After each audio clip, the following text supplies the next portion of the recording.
Que a alegria do Senhor seja presente em seu coração, porque ela é a nossa força.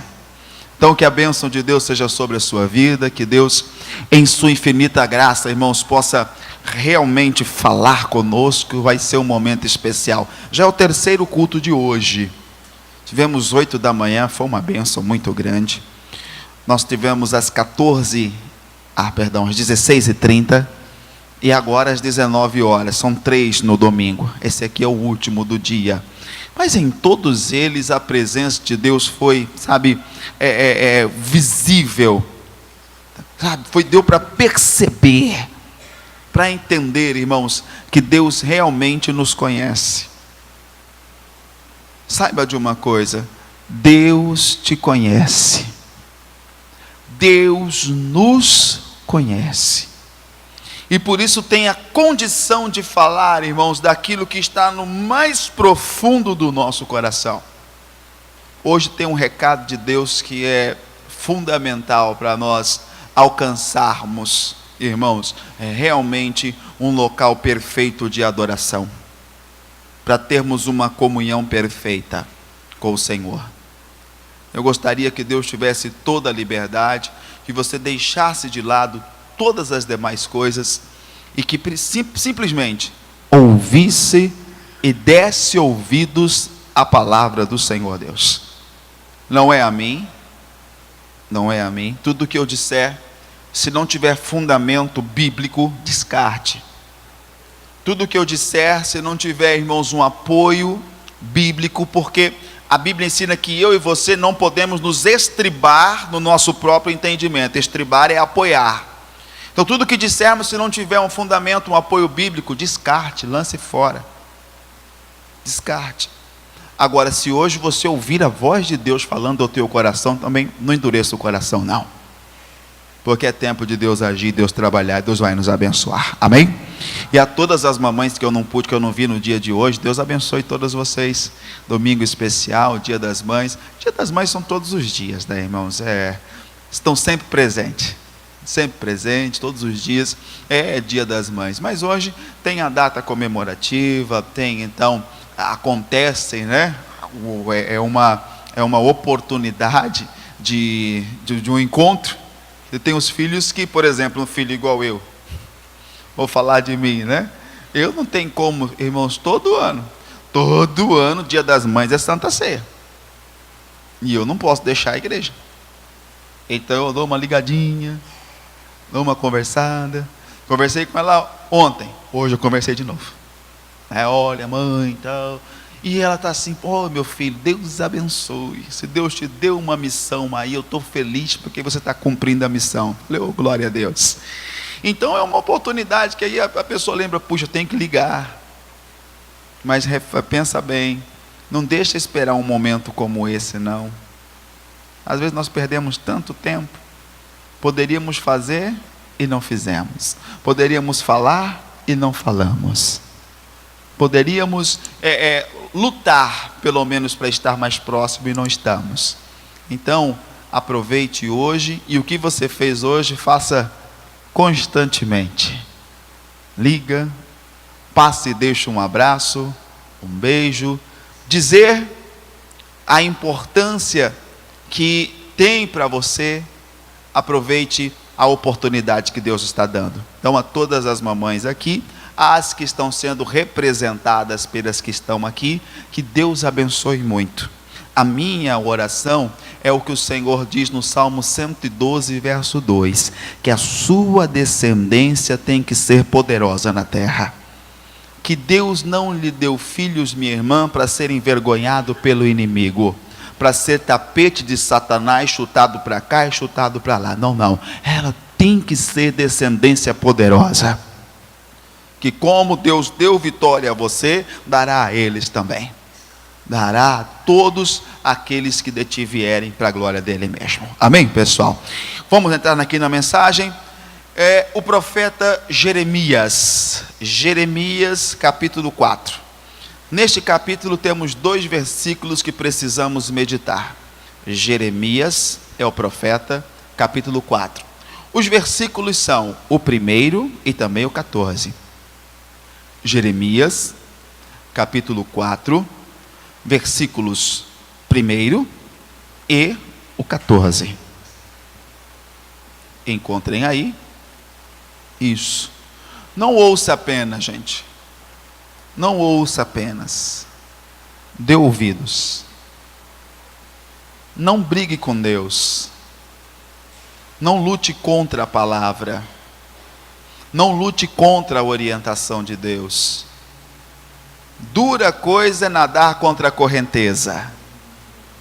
Jesus disse a Saulo, que depois tornou-se Paulo: dura coisa é para você recalcitar contra os aguilhões.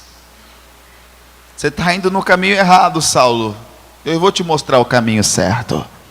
Então não brigue com Deus. Deixa o Senhor falar contigo. O primeiro versículo diz o seguinte: se voltares, ó Israel, volta para mim, ou para mim voltarás, e se tirares as tuas abominações de diante de mim, não andarás mais perdido ou vagueando. Preste atenção. Apesar de termos sido reconciliados por Deus, ou com Deus, através do sacrifício no sangue de Cristo, muitas das nossas decisões estão nos levando para distante do Senhor. Conhecemos hoje o caminho e precisamos tornar para Deus. Precisamos voltar ao Senhor, porque foi da presença do Senhor e do Senhor que o pecado nos tirou. Foi de perto do Senhor, da presença do Senhor, da comunhão com Deus, que o pecado nos afastou. Aí hoje o Senhor Deus vem e nos diz: se for voltar, se voltares, volta para mim. Como eu costumo dizer, há uma máxima no mundo que diz que todos os caminhos levam a pessoa a Deus. Isso é a maior mentira inventada pelo diabo. Existe um só caminho que te leva a Deus e é Cristo. Não tem como voltar para Ele ou voltar para Deus se eu não entrar pelo caminho que é o Senhor Jesus. Aí eu preciso ter cuidado, porque a nossa vida, em nossa vida, na nossa caminhada, muitas decisões devem ser tomadas. Você já acorda precisando tomar uma decisão, é verdade ou não é? Sim ou não? Qual decisão? Levanta ou não levanta?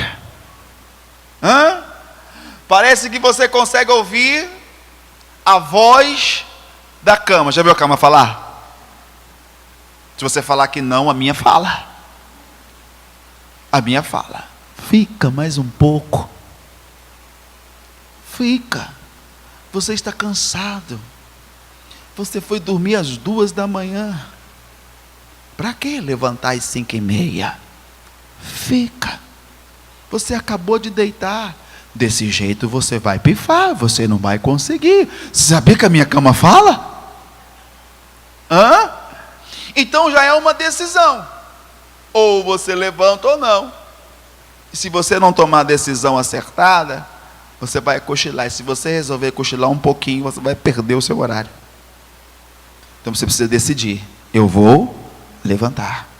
E aí vem todas as decisões que você precisa tomar durante o dia. E muitas destas decisões, ou a maior parte delas, vão envolver o que, gente? Sentimento. E é o que tem afastado as pessoas do caminho do Senhor. Deus não atende a sentimento, Deus atende fé. O justo não caminha por vista, ele anda por fé. Muitos de nós atendemos às necessidades do nosso coração, mas esquecemos que Deus responde à nossa fé. Que Deus supra a necessidade, mas não atende à necessidade.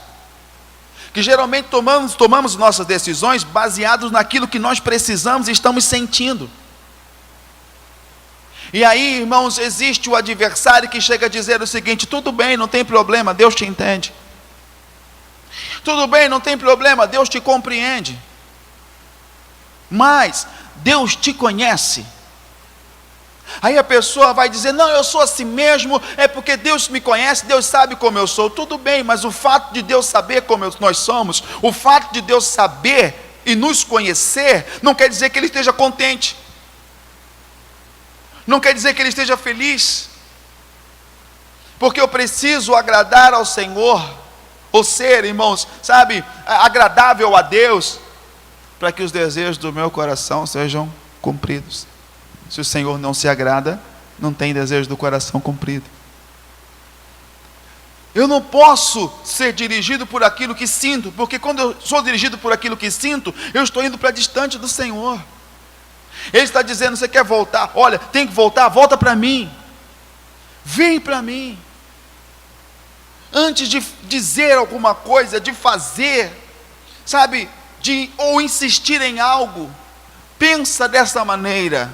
Se isso continua, se eu continuar com isso, vai me levar para mais perto do Senhor, ou vai me afastar? Tem coisa que está roubando a sua paz. Tem coisas que estão roubando a sua paz, estão roubando a sua tranquilidade. Como é que você pode perder algo que Cristo lhe deu? Ele disse, eu vos dou a minha paz eu te dou. Eu não te dou como o mundo a dá. É diferente a paz de Cristo e a paz do mundo.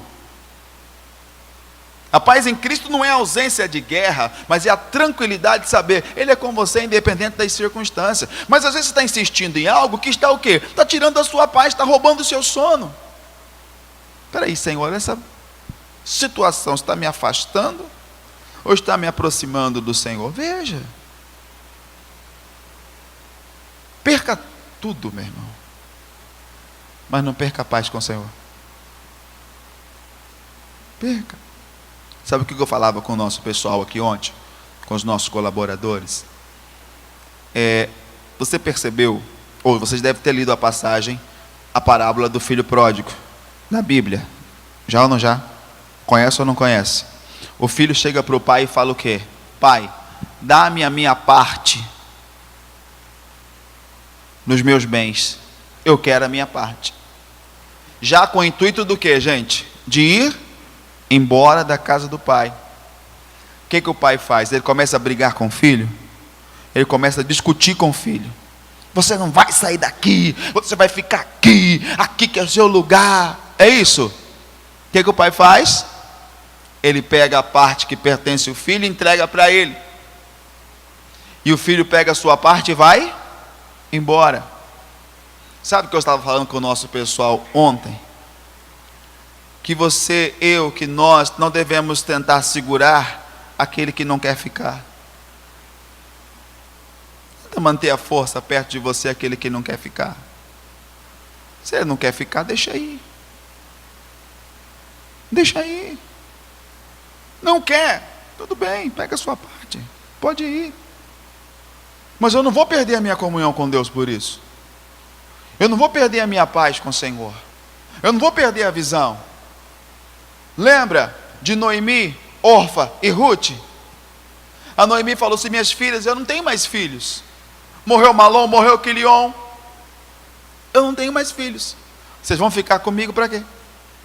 Pode ir embora para a casa de vocês, eu abençoo. Quem sabe vocês encontrem na sua terra homens que tomem vocês por esposas, e vocês não vão ficar assim, perdidas. O que a Orfa fez?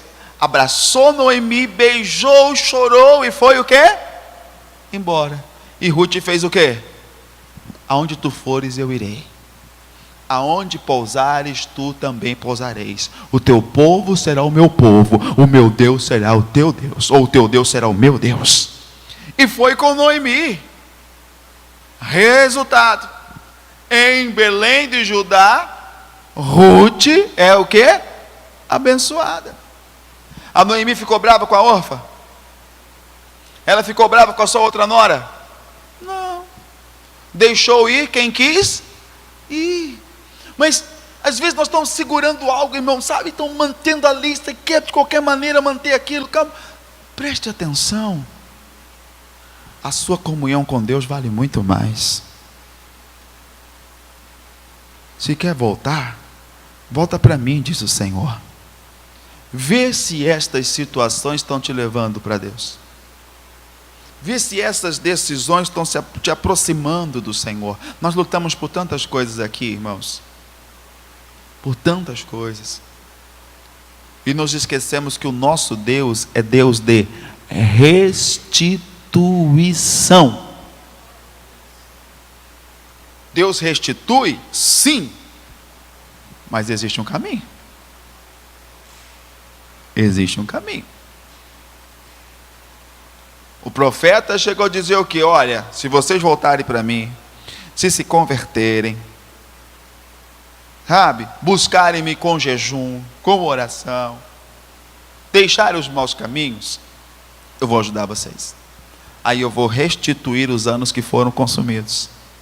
Não há restituição, irmãos, se nós não tornarmos diretamente para onde? Para Deus. Para Deus. Então ele está dizendo para nós aqui, olha, se você voltar, volta para mim, vem para mim. Não toma um outro caminho, não. Não troque o sacrifício de Cristo por nada que esse mundo está oferecendo aí, meu irmão. Não troca. Aí você percebe que o povo estava tendo uma dificuldade de voltar. Porque quando, irmãos, Jeremias ele fala com o povo aqui, ele estava conversando, falando a respeito do quê? Da destruição que estava para vir sobre Jerusalém, que na época era a capital de Judá. A destruição estava vindo sobre aquele lugar. Os apelos dele foram o quê, irmãos? Como as últimas tentativas de Deus, para quê? Para resgatar o seu povo, para evitar aquilo.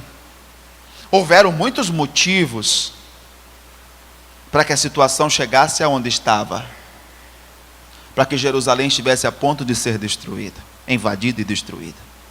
Houveram vários motivos. As pessoas lá de Judá esqueceram-se do Senhor. Esqueceram-se. Em Judá, o reino já estava dividido. Mas o povo ali em Judá tinha se esquecido do Senhor Deus e praticaram todo tipo, gente, de imoralidade. Praticaram todo tipo de idolatria. E aí eu vou te falar algumas coisas que impediu esse povo de voltar. Eles queriam voltar, mas eles não estavam encontrando o caminho. Eu e você sabemos o caminho. O caminho é? E por que muitos de nós, mesmo sabendo qual é o caminho, não conseguimos entrar por ele? Mesmo conhecendo, não conseguimos voltar. Não conseguimos entrar. Aí, vem para mim, para você, o que? O versículo 14. Que diz o quê? Lava. Jeremias 4, 14. Lava o teu coração da malícia, ó Jerusalém, para que seja o quê? Ou seja, só havia uma forma deles serem salvos, que era o quê? Lavando o da malícia, para que seja salvo. Aí a parte B diz: até quando estarão no meio de ti os teus maus pensamentos? Então perceba que havia um problema maior do que toda a idolatria que estava estabelecida naquele lugar. Eu vou te mostrar. Eles precisavam tornar, precisavam voltar, sabiam o caminho, conheciam a lei do Senhor, conheciam sua palavra, mas tinham dificuldade. E qual era a dificuldade? Deus falou: vocês precisam lavar o coração da malícia. Em meio a toda a idolatria que existia naquele lugar, preste atenção, gente, eles começaram da maneira errada. Porque uma das orientações de Deus foi: quando vocês entrarem naquela terra, expulsem dali todos os moradores que lá estiverem. Vocês não vão se misturar com os moradores daquela terra. Vocês não vão servir os deuses daquele povo. Vocês não vão adorá-los. Vocês são um povo, como se o Senhor Deus dissesse, vocês são um povo exclusivo, diferente, e servem somente a um Deus. Deus de vocês é o único e verdadeiro. E o povo naquele entusiasmo: tudo bem, Moisés deu a ordem, deu a orientação, tudo bem. Eles começaram a entrar na terra. Expulsa daqui, vence de lá. Só que ficaram o que, irmãos? Muitas pessoas na terra. Cananeus, ferezeus, heteus, jebuseus, e por aí afora vai. Eles entraram, a primeira coisa foi o quê? Destruir, tirar a idolatria. Não, vamos servir a Deus. Enquanto eles tinham liderança, eles serviam ao Senhor.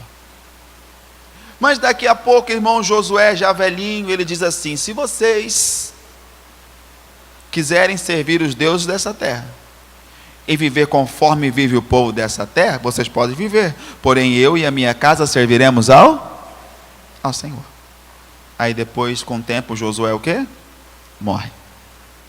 E vem então a época dos juízes, aonde não havia liderança no povo, e cada um fazia o que parecia perfeito ao seu próprio coração.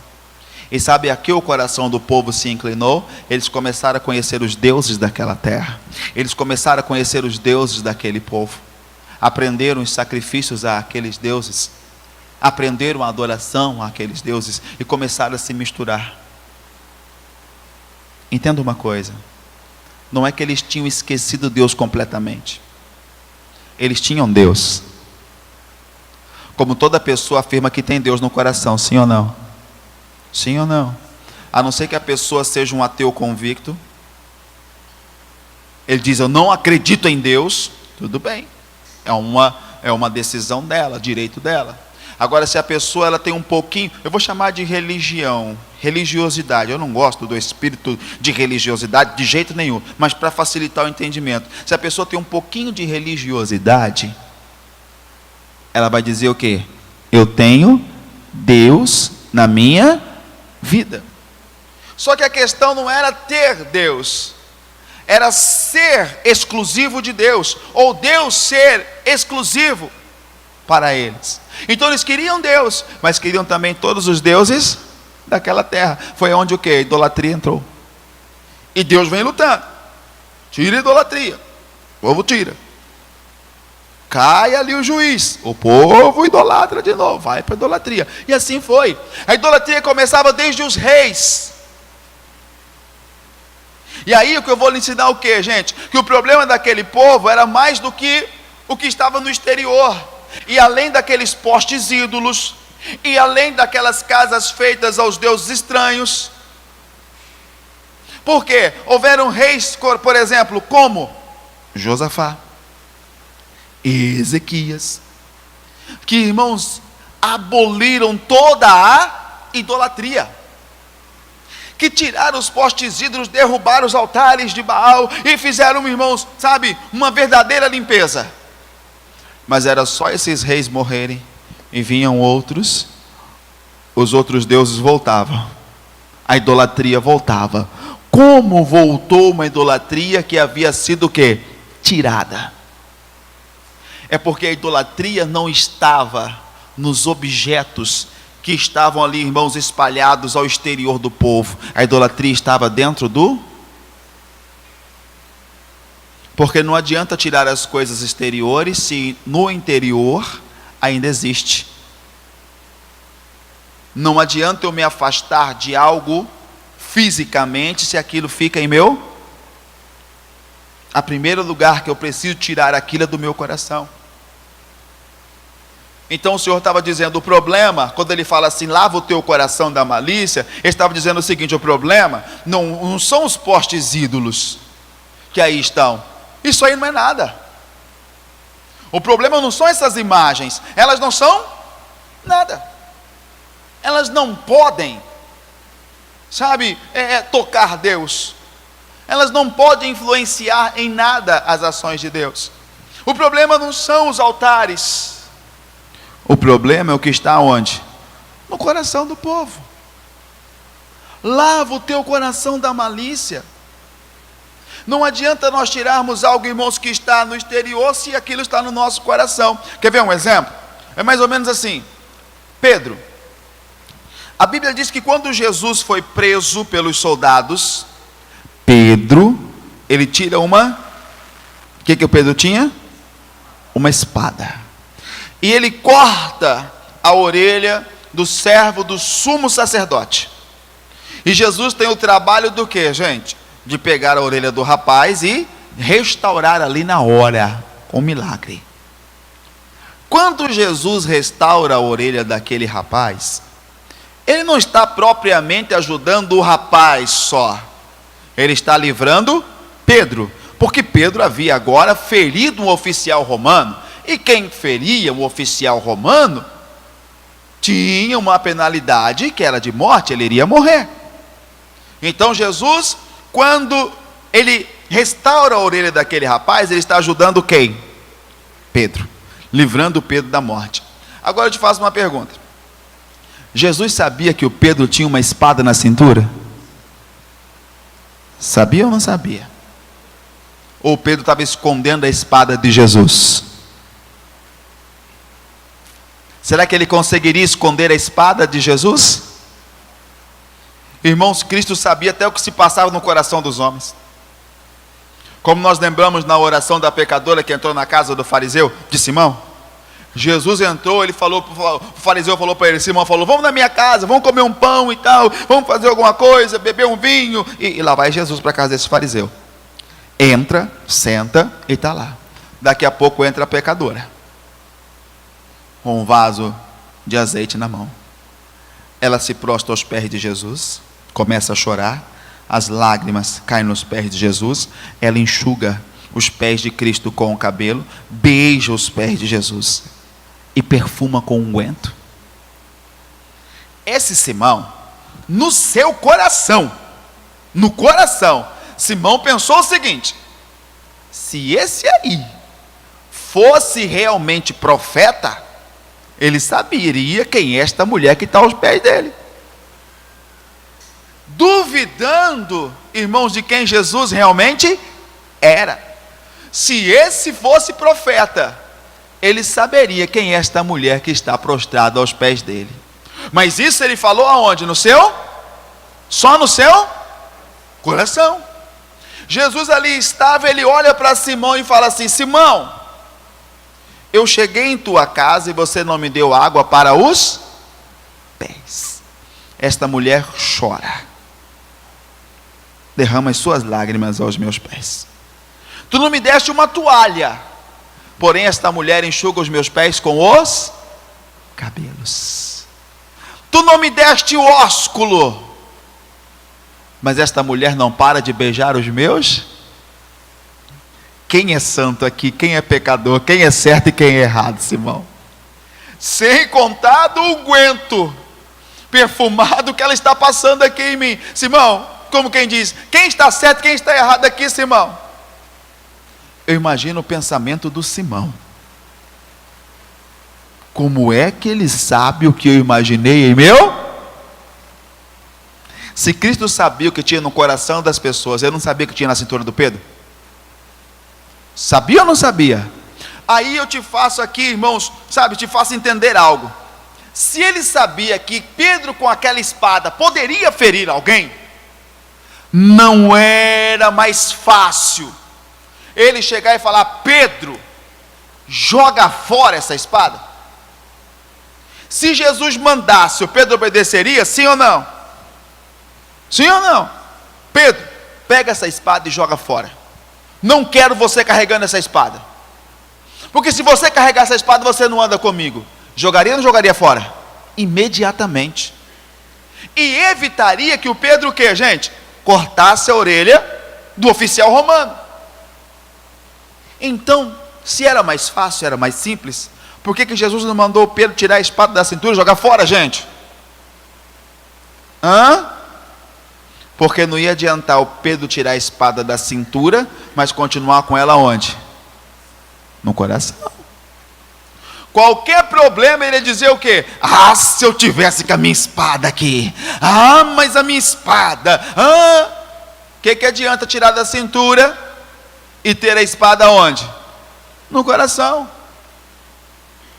O problema não está nas coisas externas. O problema não está nas coisas à nossa volta. O problema está naquilo que está dentro de nós. A idolatria tinha sido tirada. Tiraram os postes ídolos, derrubaram os altares. Daqui a pouco vem outro e tudo levanta novamente. Por quê? Porque já estava no coração do homem a maldade.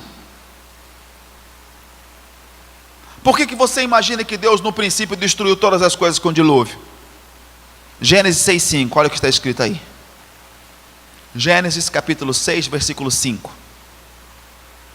Por que foi destruído tudo? O que Deus fez antes de mandar o dilúvio? Gênesis capítulo 6, verso 5. Veja. E viu o Senhor, é isso que a sua Bíblia diz? Sim. E viu o Senhor que a maldade do homem se multiplicara sobre a terra. E agora vem a parte mais grave. E que toda a imaginação dos seus pensamentos e de seu o quê? Coração era só má continua. Presta atenção no que está escrito aqui, irmãos. Deus olhou não pelo que estava no exterior, pela maldade, irmãos, que o homem estava cometendo,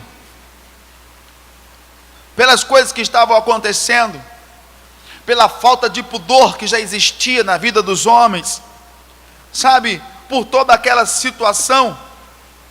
Antes de fazer qualquer coisa, Deus observou o quê? Como estavam os seus e os seus corações. Por quê? Se o problema fosse as obras, rapidamente seria o quê? Resolvido. Só que o problema não eram as obras, era o que já estava em seu coração. E a Bíblia, e o Senhor mostra o quê? Se multiplicara, e isso não iria mudar lá, ó. Era mal o quê? Continuamente, ia continuar assim. Aí você vê o versículo 6, ele diz o quê? Então arrependeu-se o Senhor de ter feito o homem sobre a terra, e pesou-lhe em seu. Olha aí. Ele chega a dizer: o meu espírito não vai contender com essa pessoa. Eu não vou deixar o meu espírito contendendo com o homem. Então nesse período, havia o que, gente? O Espírito de Deus. Eu não vou deixar meu espírito contendendo com o homem, não. E fez o que, irmãos? Destruiu tudo. Mas tudo por conta do que estava onde? Em seus corações, em seus pensamentos. Então veja que o problema não é externo. O problema é interno. Evangelho de Jesus Cristo, segundo escreveu São Marcos, capítulo 7. Veja. Marcos, Evangelho de Jesus Cristo, segundo escreveu São Marcos, capítulo 7. O versículo é o 21. Marcos, capítulo 7, verso 21. Vamos. Diz o seguinte, irmãos: porque do interior do coração dos sai o que, gente? Os maus pensamentos, os adultérios, as prostituições, os homicídios, furtos, avareza, maldade, engano, dissolução, inveja, blasfêmia, soberba, loucura. Todos estes males procedem de dentro e o que? Contamina o? Então o que estava contaminando o homem, quando Jeremias disse, lava o coração da maldade, eram os altares que estavam em pé? Mas aquilo que já estava onde? Só para você compreender bem, veja a questão do adultério, por exemplo. Vou te mostrar aqui, vou comentar 2 casos bíblicos. Davi e José. Eu já vi pregadores dizendo que a queda de Davi deu-se por conta da atitude de Betseba. Eu já vi pregador dizendo o seguinte, mas também, como Betseba sabia que o rei passeava por aquela sacada, então ela foi o quê? Fazer o que fez, se apresentar, tomar banho de tomou, justamente para ser vista pelo rei. Então a culpa foi de Betseba. Eu já ouvi isso.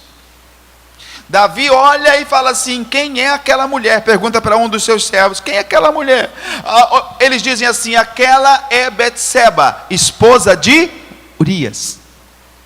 O que era para o Davi fazer? A esposa de Urias fica lá para o Urias. Mas o Davi fez o quê? Manda trazê-la. Traga ela.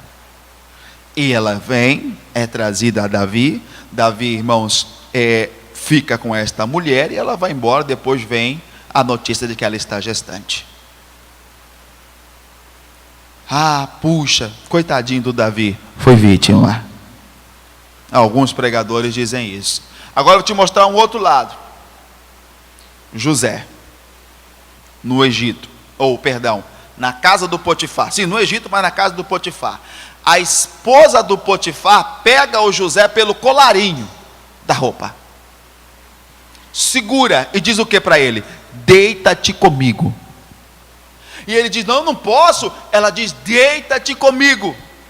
Ele diz, dona, o Senhor, o Potifar, me entregou essa casa, tudo que aqui tem. Ele não sabe o que entra, ele não sabe o que sai. Sou eu que compro, sou eu que negocio, sou eu que vendo, sou eu que atendo fornecedores. Eu sei de tudo, ele não sabe de nada. Tudo ele entregou nas minhas mãos, menos a senhora, porque é a esposa dele. Aí, e ela está lá o quê? Deita-te comigo. O que o José faz? Solta a túnica, ou a sua capa, que fica na mão dessa mulher, e José faz o que, irmãos? Foge. Por que José resistiu e Davi não resistiu?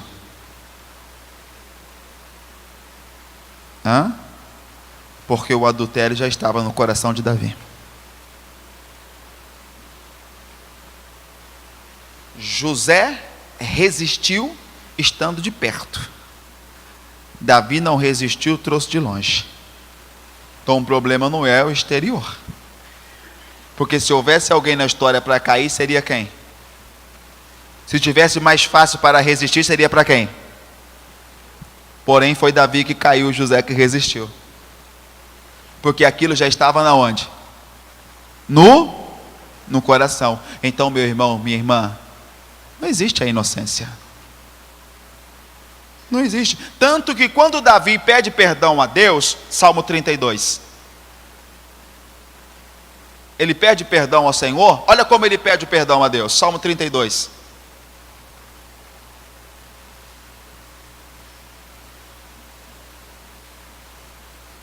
Salmos capítulo 32. Diz aqui, bem-aventurado aquele cuja transgressão é perdoada e cujo pecado é coberto. Antigamente ele era coberto apenas pelo sangue do animal inocente. Hoje somos lavados no sangue de Cristo. 2. Bem-aventurado o homem a quem o Senhor não imputa maldade, e em cujo espírito não há engano. 3. Olha o que ele disse. Enquanto me calei, Davi dizendo, enquanto eu me calei, envelheceram os meus ossos, pelo meu bramido todo dia. Porque de dia e de noite a tua mão pesava sobre mim, e o meu humor se tornou em sequidão de estio. Preste atenção. Confessei-te o meu pecado, e a minha o quê? Maldade não? Presta atenção, irmãos. Davi entendeu que o pecado cometido por ele, além de ter havido o pecado, houve também uma maldade. Quando ele confessa, ele fala, confessei o meu pecado e não escondi a maldade dele. Ou seja, às vezes a pessoa até confessou a Deus, Senhor, eu sei que eu errei, eu fui errado. Mas a culpa, sabe de quem foi? Foi do fulano, do ciclano. Ou seja, ele confessa o pecado e encobre o quê? A maldade. E ele confessa o pecado. Eu estou aqui, por exemplo, eu tenho o seu Edivaldo. Seu Edivaldo e tal. Aí o seu Edivaldo me convida para ir a um bar. Convida não, seu Edivaldo. Mas um exemplo, ele me convidou para ir a um bar. Vamos, pastor, eu vou lá porque é bom e tal e tal. Aí eu vou. Sento com ele, pegamos uma mesa aí.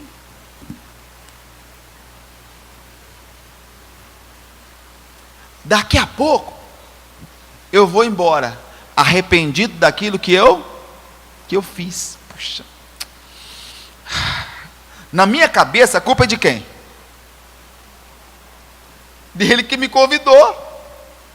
Aí eu vou orar, porque eu não quero mais isso. Eu falo, nunca mais eu vou fazer. Eu estou o que, gente? Nunca mais eu vou fazer. Aí eu dobro o joelho e oro e falo para o Senhor, perdoa-me. Eu enchi a cara mesmo. Mas a culpa não foi minha, foi do Edivaldo. Eu sabia que não devia ter ido na Bahia com ele. Vamos lá, né, seu Edivaldo? Quer dizer, eu confessei o meu pecado, mas escondia o quê? A maldade dele. Davi entendeu que aquilo que ele fez, não cometeu só um pecado, havia maldade. Por quê, irmãos? Já no seu coração existia aquilo. Então o problema não são as coisas à volta da pessoa, é o que está no seu coração. Por isso o Senhor falou: você quer voltar? Volta para mim. Mas para voltar, tem que lavar o coração da malícia. Se não lavar, não vai encontrar o caminho de volta, a árvore da vida. Se não lavar, não vai encontrar o caminho de volta, a presença do Senhor. Estão compreendendo? Sim ou não, irmãos? Sabe? Volta para mim, mas lava o coração da malícia. Até quando estará em vós os teus maus pensamentos? Até quando isso vai permanecer? Até quando isso vai continuar? Irmãos, tem pessoa que nunca vai encontrar o caminho de volta para o Senhor, mesmo achando que está na presença de Deus. Porque depois que eu confessei o meu pecado, eu vou achar o quê? Eu estou tranquilo, porque eu já confessei, mas eu encobri a maldade. E o que encobre a transgressão não prospera. O que encobre a transgressão não prospera.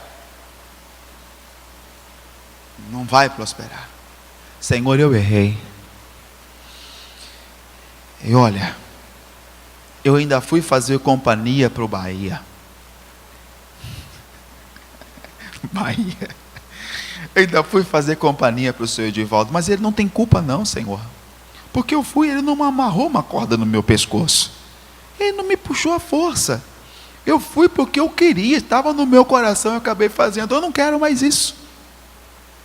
Aí eu denunciei o quê? A maldade do meu? Foi por isso que o reino do Davi voltou a ser o que era. E ficou mais forte ainda. Porque não houve o quê, irmãos? Ele não cobriu a maldade. Então, se eu não lavar, tirar do meu coração a malícia, a coisa vai continuar do mesmo jeito. Tem que ser renovado. Tem que transformar. O entendimento tem que ser mudado. Não dá para servir a Deus do mesmo jeito. Não dá para servir a Deus da mesma forma. Eu vejo Paulo dizendo na carta aos Romanos, capítulo 12, verso 1. Ele diz o que, irmãos? Rogo-vos, irmãos, pela compaixão do Senhor. O que é pela compaixão do Senhor? Eu não sei se você já fez um pedido desesperado a alguém. Já fez? Já ou não já? Como é um pedido desesperado? Pelo amor de... Esse você já fez, já ou não já? Pelo amor de Deus, não faça isso. Ou pelo amor de Deus, vai fazer. Já é um pedido o quê? Desesperado. De quem não sabe mais nem o que fazer. Eu vejo o apóstolo dizendo, pela compaixão de Deus, é como se ele diz, pelo amor de Deus, apresente o seu corpo como um sacrifício vivo, santo e agradável a Deus, que é o seu culto racional. Só que para isso eu não posso me conformar com este mundo. Mas eu preciso o que, irmãos? Verso 2. Não vos conformeis com este mundo, mas transformai-vos pela renovação do vosso quê? Entendimento, ou seja, vossa mente, vosso coração. Sem eu ser transformado, sem eu ser mudado, sem haver essa mudança, eu não vou experimentar o quê? A boa, perfeita e agradável vontade de... Mas esse não é o pior agravante. Porque eu não estou aqui por aquilo que Deus pode me dar. Nós não estamos aqui, irmãos, por algo que Deus pode acrescentar, por uma bênção. Nós estamos aqui porque queremos ser povo de... Quem quer fazer parte do povo de Deus, pastor? Eu quero, diga amém. Nós queremos fazer parte do povo de... Só que para isso tem que ter uma aliança com Deus. Uma aliança. E aí eu vou terminar aqui, Hebreus capítulo 8, para orarmos. Hebreus, carta, capítulo 8, versículo 10. Capítulo 8, verso 10. É preciso ter uma aliança com Deus para ser povo de Deus. Por que Deus estava exigindo que o povo lavasse o coração da malícia, igreja? Por causa disso aqui, ó. Hebreus capítulo 8, verso 10. Acharam? Sim? Então vamos lá. Está escrito, é no final da sua Bíblia. Abra de trás para frente aí, ó. Encontra lá Apocalipse, Judas, as 3 cartas do João, as 2 do Pedro, Tiago, Hebreus. Capítulo 8, verso 10. Olha o que está escrito. Porque este é o concerto. A sua Bíblia diz concerto ou aliança? Aliança, outra diz concerto. É a mesma coisa, concerto e aliança. Porque esta é a aliança, o concerto, que depois daqueles dias farei com a casa de Israel, diz o Senhor. Qual aliança, Senhor? Porém, as minhas leis, as leis são as palavras, as leis são os mandamentos. Colocarei os meus mandamentos no seu o quê? Entendimento, mente. E em seu coração o escreverei. Ou seja, o que Deus colocou no nosso entendimento, vai escrever também no nosso o quê? Coração. Aí, preste atenção. E eu lhe serei por? Para aqui um pouquinho. Olha essa aliança. Por que Deus queria tanto que o povo voltasse? Por que Deus queria tanto que o coração fosse lavado da malícia? Porque, irmãos, se eu não tiver a lei ou os mandamentos do Senhor no meu entendimento e escrito no meu coração, Ele não será meu Deus. Vamos interpretar ao pé da letra? Interpreta comigo ao pé da letra. Porei as minhas leis no seu entendimento. Ou seja, os meus mandamentos vão estar no seu entendimento. E eu vou escrevê-los aonde? No seu coração. Vou escrever. E só depois disso, olha lá, eu lhe serei por... Veja que é um ponto e uma vírgula. A distância ainda é maior. Não é uma vírgula apenas. É um ponto e uma vírgula. Vamos lá. E eu lhe serei por... Deus passa a ser nosso Deus quando as suas leis estão no nosso entendimento e escritas também no nosso. E olha a parte B do versículo. E eles serão meu. Vamos interpretar ao pé da letra. Se eu não tenho as leis do Senhor no entendimento, se elas não estão escritas no meu coração, eu não sou povo de Deus. Aí você vai entender por que o Senhor Deus falou o quê? Volta para mim. Mas para voltar é preciso o quê? Lavar o coração da malícia. Irmãos, tem que limpar o coração. Tem que limpar o coração. Você tem gaveta na sua casa onde você guarda papéis? Tem? Você vai guardando papel, você pagou uma conta e coloca lá, você pagou outra e coloca lá. Um dia do nada você vai lá e abre essa gaveta. Faz assim, ó, puf, de papel. Você fala, gente, que tanto papel aqui, né? Eu vou olhar o que é que tem aqui. Aí você vai olhar. Conta de telefone paga, 1978. Você fala, isso aqui não serve mais. Conta de energia, 1994. Aí você vai. Daqui a pouco você vai fazendo limpo e vai. Você consegue juntar, irmãos, uma pilha de papéis dentro de uma sacola, um sanito ou uma sacola grande. Fala, meu Deus, que tanto de papel. Aí você olha para a mesma gaveta, que já não tinha mais espaço. Você vê que agora ela está quase o quê? E você pode colocar documentos novos. Por que os documentos novos não estavam cabendo naquela gaveta? Porque estavam cheios de coisas velhas e inúteis. Ou seja, Deus só pode renovar o nosso entendimento se nós tirarmos as coisas velhas para deixar espaço para as novas, meu irmão. Se eu não tirar as coisas velhas, as novas não vão entrar, não. Por isso ele diz, eu quero ser o teu Deus, vocês vão ser o meu povo, mas eu preciso colocar no seu entendimento os meus mandamentos, eu preciso colocar no seu entendimento as minhas leis, eu preciso escrevê-las no seu coração, porque aí, se eu sou o teu Deus e você é meu povo, pronto. Aí acabou, meu irmão. Aí não tem demônio no inferno, não tem, irmãos, obra maligna, macumba, feitiço, coisas erradas, bruxaria, coisas do mal que terá liberdade na sua vida, porque nós estaremos aonde? No esconderijo do Altíssimo. Por isso, eu como se eu pudesse ver o próprio Deus dizendo, volta para mim. Para hoje e pensa, para onde a sua decisão está te levando? Para hoje, reflita, pensa, para onde a sua decisão está te levando? É para perto de Deus? Foi o que eu falei no início. Todos os nossos dias temos o quê? Mas Deus está falando, volta para mim.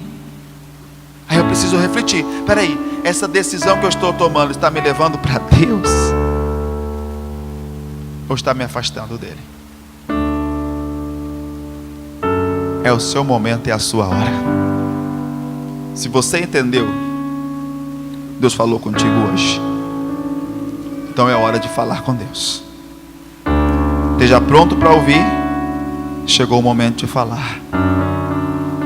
Eu não sei pelo que você tem lutado tanto, e também não sei aonde isso vai te levar, porque eu não sou o alfa nem o ômega, mas Deus sabe. Para onde nós estamos indo, de lá Ele já veio. Nós não temos um controle de um palmo à frente do nosso nariz, mas Deus conhece. Deus conhece. Está nos dando informação hoje de graça. E eu acredito que é isso que pesa no coração de Deus, gente. É isso que pesa, sabe por quê? É igual, quantos aqui têm filhos? Quantos têm filhos? Quase todos, né? Quase todos têm filho. Às vezes você dá para ele conselho, às vezes não, quase sempre você dá para ele conselhos. E qual o objetivo do seu conselho? É evitar que ele passe por algumas coisas que você já passou, é ou não é? Porque às vezes, para você aprender o que você aprendeu, você sofreu muito. Você aprendeu e conseguiu o que você sabe, a experiência que você tem, a duras penas. Alguns, para aprender, a gente sofreu muito. A vida foi a escola dele, sofreu, apanhou demais da vida. Aí você pega um camarada desse novo e vai explicar para ele. Você vai dar para ele a informação de graça que você recebeu a duras penas. Você vai dar para aquele jovem, para aquela jovem, a informação de graça. Olha, você está recebendo de graça o que eu paguei, o que é caro para receber. Aí você senta e fala com ele, ó, às vezes horas. Ele acredita em você? Ele acredita em você? Ele olha para você assim e fala, eu sei o que eu estou fazendo. Eu sei. Eu já entendo dessas coisas. Então tudo bem. O que você pode fazer? Apenas orar e esperar ver acontecer a mesma coisa que aconteceu. Se ele não quer informação de graça, ele vai pagar o preço para tê-la. Lá na frente ele vai dizer, é igual quem é mãe hoje. Depois que a senhora passou a ser mãe, a senhora fala assim, hoje eu entendo o que minha mãe falava. É assim. Você é mãe hoje. Hoje você fala assim, hoje eu entendo o que a minha mãe dizia. Porque se você não é mãe ainda, não foi, Deus vai te dar a bênção hoje, vai lhe abençoar. Se é casado, Deus vai abrir o ventre. Você vai entender. Fala, puxa, hoje eu entendo porque minha mãe falava daquele jeito. Hoje eu compreendo porque o meu pai falava daquele jeito. Aquilo que ele conseguiu a duras penas está dando para a gente de graça. E nós muitas vezes não acreditamos.